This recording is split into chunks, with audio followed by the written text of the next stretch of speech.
Pero kabalo mo, unsa ka bogo gani si Marcos ba? Bogo gyud, bogo gyud, sa bogo gyud. Ana.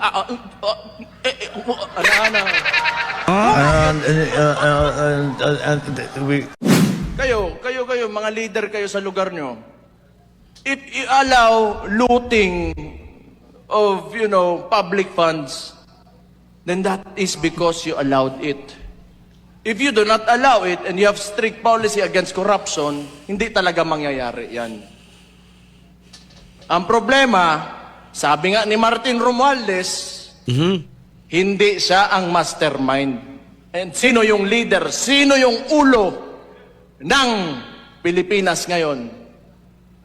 Si Marcos. Pero kabalo mo, unsa ka bogo gani si Marcos ba? Bogo gyud, sa bogo gyud. Ana.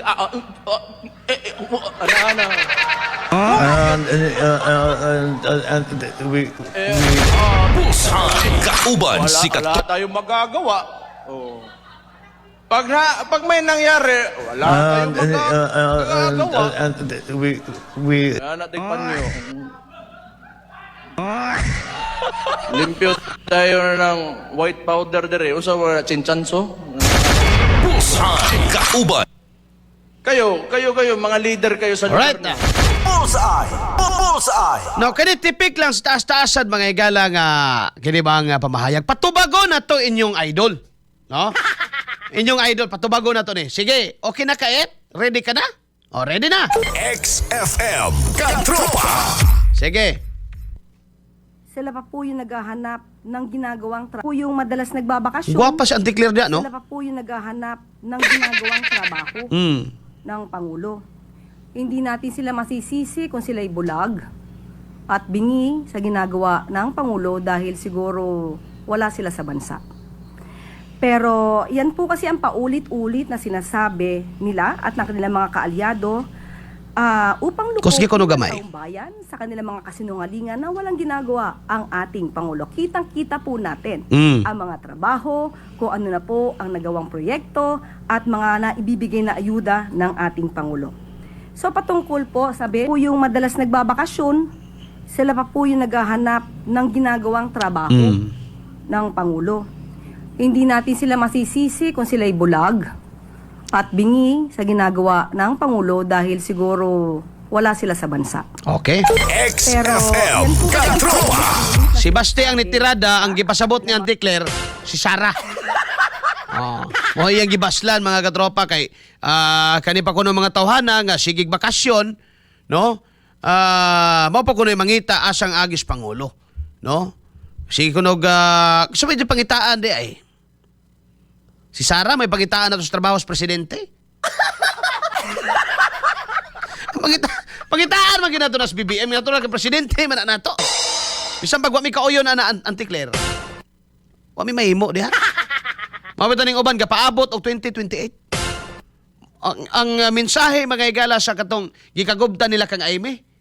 Kiniraman gyud. Please, ayaw ninyong tuguti nga way elections 2028. Oh. Nga naman, posible na mahitabo eh. Tinuod lang. No?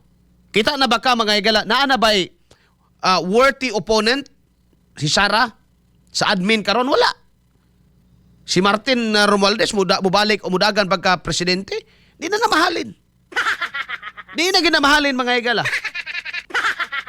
Ambot lang ka kung pagtagaan mong tag 1 million diha, manlayas na dahil sa Pilipinas, awa na taos Pilipinas.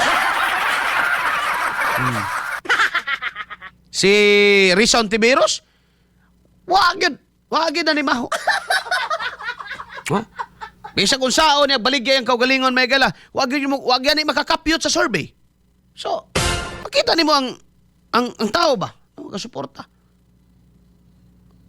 Ang mga survey la sige na lang yung si Tulpo giangat. Ano, kana mga Tulpo na magyud pod na yung mga supporter, no? Kung i-convert na to ng pila ng iyang followers, Gab, 32 million.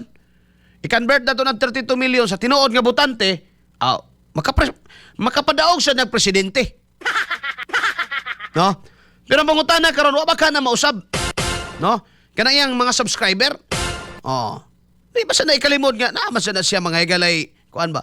Pero kung imong tanahon, no, sa political lens, layo rasad. No?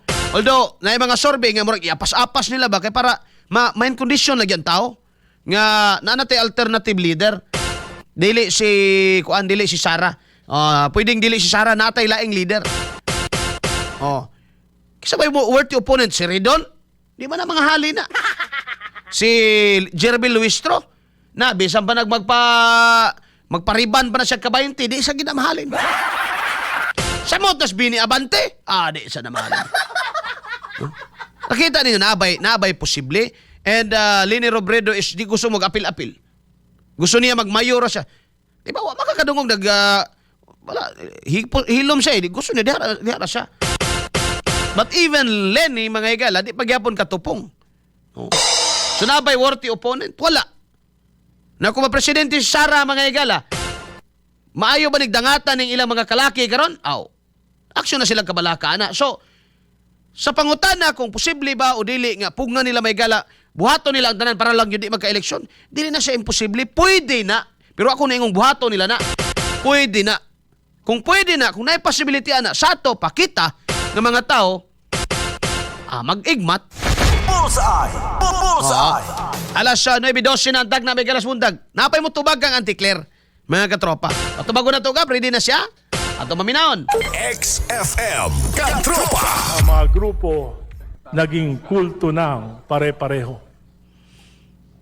Ang presidential spokesperson, araw-araw may inaaway. Ito na lang ba ang programa ng Administrasyong Marcos? Tanawa. Ayuda. Tawa anti-Claire. Ayuda. Ayuda. Ingon ka Ang mga nagagihimo. grupo Ingon ka naging nagagihimo. kulto. Ingon sa anti-Claire ka, dagang ko nagihimo ang presidente. Si Risi nga, ikaw, anti-Claire, adlaw-adlaw, nakaigiaway. Ang pambansang palaaway ng Pilipinas, mga higala.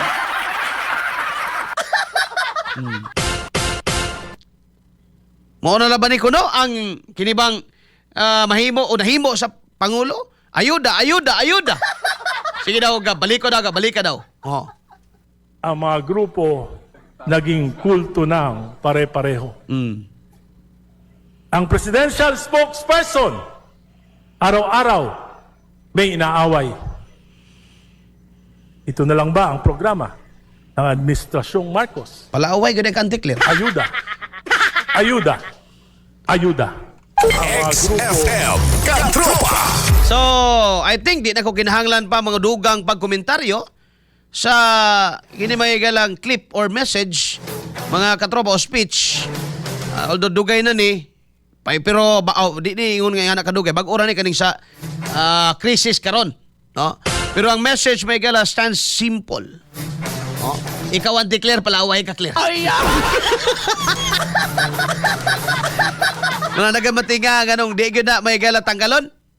Na bisag pa man sa mga kabakakan, mga kapalpakan, di gyud na tanggalon. Nga naman, mao nay tig depensa. Bullseye!